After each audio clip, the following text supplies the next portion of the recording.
Hello again and welcome back to my channel. Today's video is a stationery haul. If you've watched my previous videos, you know I have been interested in trying out different nibs.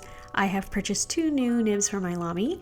I have the cursive nib as well as a 1.5, and at first I wasn't really sure the difference between my medium-sized nib and the cursive nib, but it is a lot more smoother, it is slightly thicker, and it adds more of a curvature to my writing compared to the medium-sized nib. As for the 1.5, I am loving it. I think this is a wonderful size nib. I'm having so much fun with these stub nibs and I can't wait to try more. I have been going down the rabbit hole trying out my favorite pens with a stub nib, or wanting to, and adding them to my list. I have now Kaweco and Lamy, and next will hopefully be Twisby or Esterbrook, and I'm still learning how to use these nibs properly. I don't know the proper technique, so that is my next step, is also to kind of research the proper way of even holding a pen.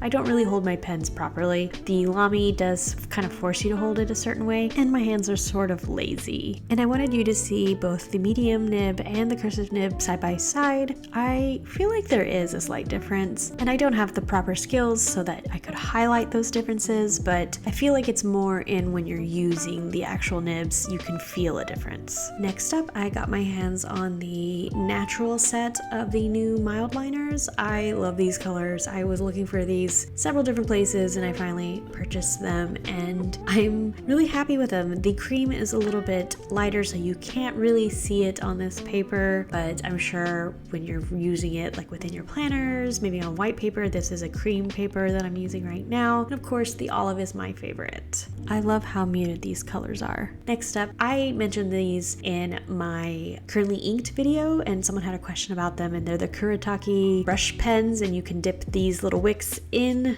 your bottled ink and you can have them as a brush pen. I love these. I think they're just a fun way to test out inks, and of course keep in mind they do look a little bit different compared to how they would look in a pen maybe. And keep in mind, once you use these, you can't refill them with new ink. You will have to buy new pens because they get sealed when you put the wick inside the body. However, I just noticed that Kuretake came out with a new brush pen that is refillable, and they come with two cartridges and you can seal up one of them because they fit into the body of the pen. They're much longer, and again, you can just reuse them. You would just have to, I'm assuming, really clean out that brush nib.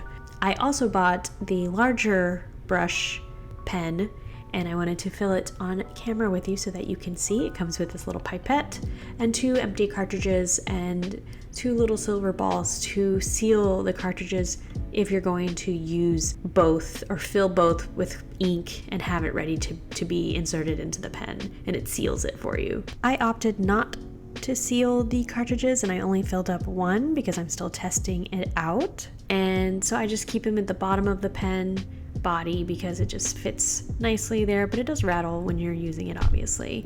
The pipette does shoot out pretty quickly, so maybe do this process really slowly so you don't get ink everywhere. I decided on Peter Moss Green from Ferris Wheel Press, and this larger brush, again, I don't have the proper technique or skills to use these the way they're intended. I prefer the smaller nibs, but I wanted to test it out just to see how it would be.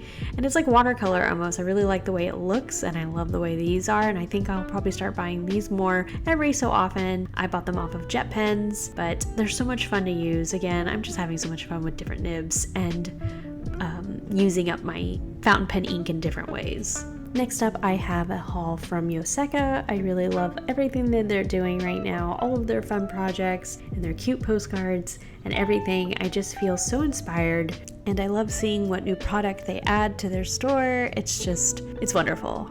I did ask for their postcard along with their paper clip / bookmark items. They're just super cute, so well thought out, and I am gonna really enjoy using these in my planners. I love that the postcard has a grid on the back, and I hope to get their memo pad one day.